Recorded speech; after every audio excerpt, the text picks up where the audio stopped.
It's something to me that is curious. If you talk to anybody that works with business owners and founders, they'll tell you about the high rate of business failures in the first 12 months of a business, the first 24 months, and then the first 36 months of a business. And these are like numbers in the double digits, high in the double digits. And whilst the data are varied and the evidence is scant, one of the things we know is that both in terms of the data that have been collected, but also anecdotally, business failures for early stage companies is very, very high, very high. But there's something that I find strange. If the business failures are so high, why are there no books teaching entrepreneurs how to fail?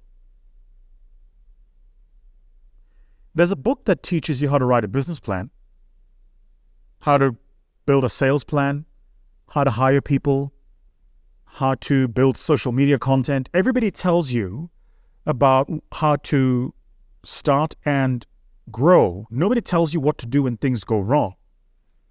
And for a lot of real entrepreneurs, sooner or later, you're going to have what we call an NDE, a near-death experience.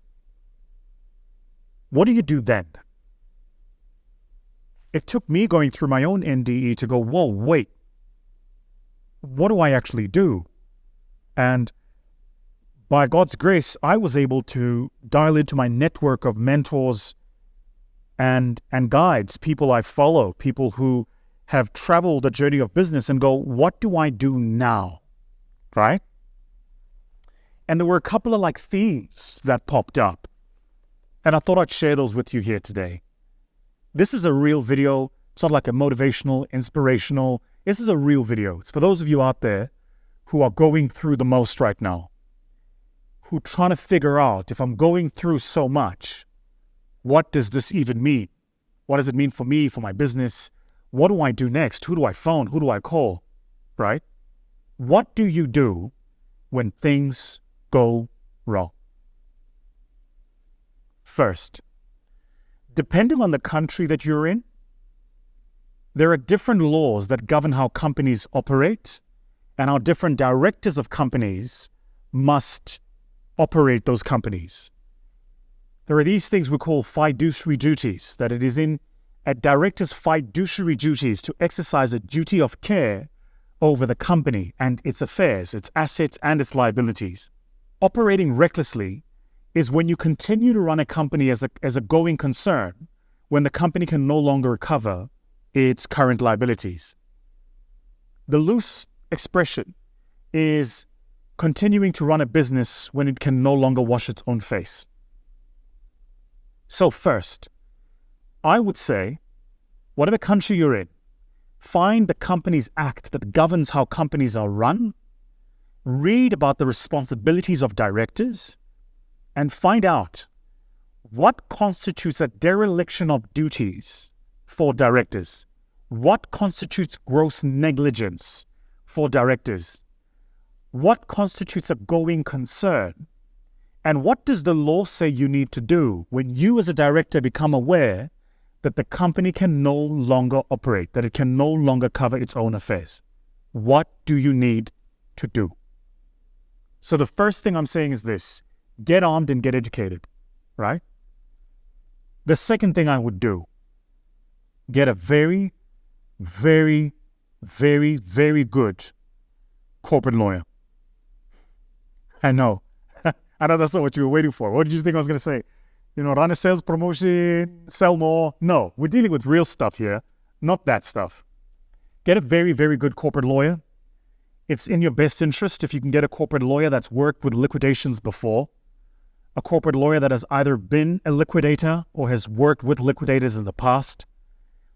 And these lawyers are very hard to find, right? Because it's not like they're running ads on TV. These are not, injury lawyers or lawyers, personal injury, or lawyers that cover, any of those kind of. These are very specialized lawyers. And often you've got to know somebody to find out who they are, especially find out who a good one is. But get a very, very good corporate lawyer.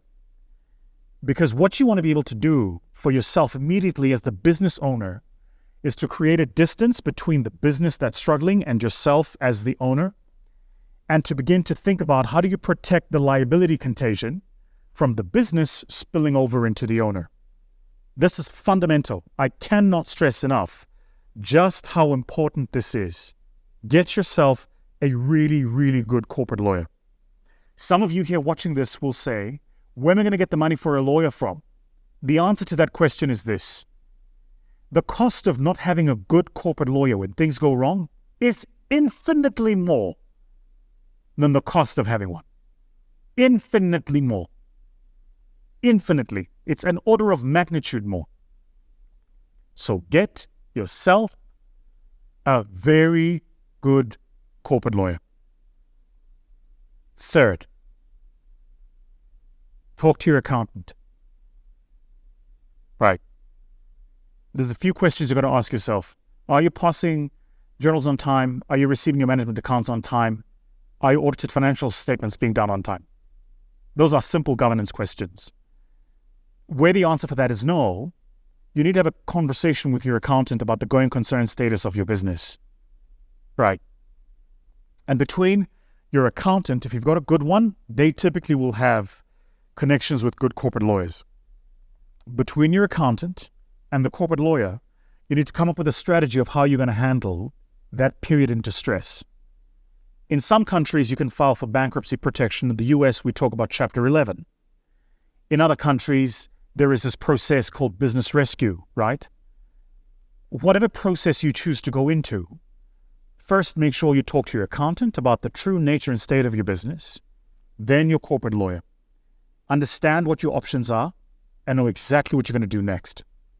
At this stage, you need to tread carefully. Because if you continue to go into the marketplace and sell the product that you sell to unsuspecting customers, knowing that your business is in danger, the law says that you are trading recklessly. And for that, they can lift the corporate veil. It's called piercing the corporate veil.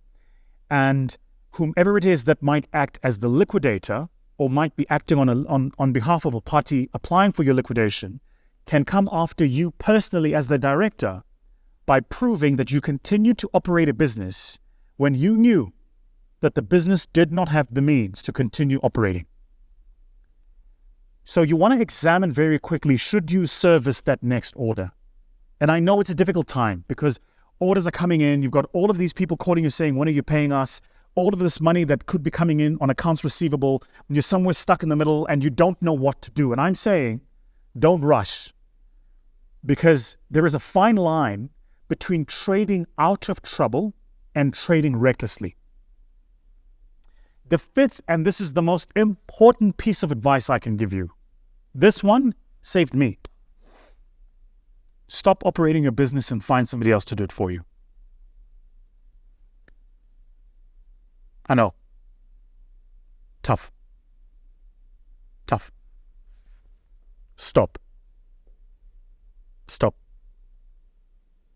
Get out of the driver's chair. You're not fit enough for the next lap. You're too emotional. You're too invested. You're too ingrained. Get somebody else to drive it. I did that. It's hard.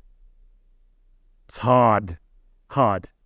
It's really hard. You know, when you go from being the person making decisions about what items go into the budget, what are the expense items, what are you going to do with the free cash flows, to all of a sudden being told that you are one line item in the expense items.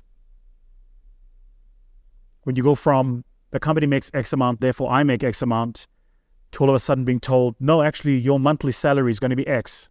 Mine was 20% of what I was making prior to that.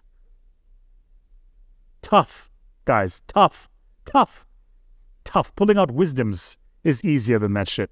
It's hard. But in the long run, best decision you can ever make. So, if you can, and not all of us can, I would say try to get out of the driver's chair. Now, of course, the question is, get out of the driver's chair and put who? I know that's a hard question. I was lucky in my network. I had people who were technically skilled, capable, and competent that they could operate. And so that's what I did. Not all of us have this. Not all of us have this. This is going to be probably the realest video I've ever posted on YouTube. It's not going to trend. It might not get over 100 or 200,000 views. That's not the purpose of this video.